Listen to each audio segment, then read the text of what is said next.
আসসালামু আলাইকুম গাইস, আজকে আমার খালামণি না, আজকে আমি একটা ব্লগ বানাবো। চলুন শুরু করি। তা আমরা একটা বিস্কিটের ভিডিও বানাবো। হ্যাঁ, বিস্কিটের ভিডিওটা কেমন সবাই দেখুক। বলো এখানে কি কি দিছি। এখানে দিছেন ময়দা, ময়দা, চালের গুঁড়া, সবজি না সুজি। তারপর দিয়েছি নানা রকম বাদাম, ড্রাই ফ্রুটস, তারপর দিয়েছি নারকেলের গুঁড়া, গুঁড়া দুধ, তারপরে কিশমিশও দিয়েছি। হ্যাঁ, তারপর একটু আমরা আগে এটাকে মিক্সড করে নিব। দেখো কি করতেছি। হ্যাঁ, মিক্স ময়দা একদম আমরা কিরকম করে মিক্সড করতেছি, ঘুটা ঘুটা। বলো, তুমি বলো কি করছি। এটা করছি আমরা মিক্স। হ্যাঁ, তারপর ময়ানের জন্য একটুখানি তেল দিচ্ছি। এটা আসলে একদম ন্যাচারাল বাসায় বানানো বিস্কিট।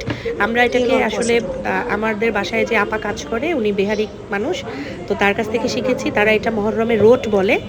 তো এটা আমাদের বাচ্চারা মানে হেলদি একটা জিনিস। এখানে সাদা তিল, নানা রকমের ড্রাই ফ্রুটস, আপনার বাসায় যা যা থাকবে দিতে পারবেন। আমি আসলে তেলটা দিতে চেয়েছিল আপা, পরে আমি মানা করলাম। আমি বললাম ঘি দিয়ে আমরা ময়ান দিই, তাই না আরিশা? হ্যাঁ। তারপর বলো কি করছে রেহানা আন্টি। তারপর রেহানা এখানে আমাদের চিনি শিরা গুলিয়ে নিয়েছে। হ্যাঁ, রেহানা আন্টি। তারপর চিনি শিরা দিয়ে আমরা এটাকে এখন মাখাবো। আমিও আছি, কিন্তু আমি ভিডিও করছি তো তাই আন্টি হেল্প করছে।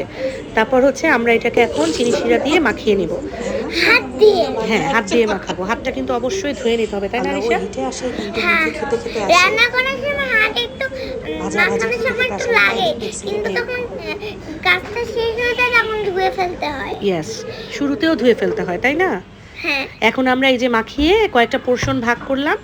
এগুলো ভালো করে মাখাতে হবে এবং এভাবে করে বেলে আমাদের উপরে সাদা তিল আর পোস্তদানা লাগিয়ে আমরা চুলায় একদম ধিমা আছে এটাকে সেকে নিব। আর খেতে কেমন হয়েছিল আলিশা বলো? মজা, অনেক মজা না? আছে, এখনো আছে আমাদের বাসায়। সেটাই আমরা কয়েকদিন আগে বানিয়েছি এবং এটা স্টোর করা যায়। আপনারাও বানাবেন। আর আমার চ্যানেলটা কি করবে আলিশা? সাবস্ক্রাইব। আল্লাহ হাফেজ।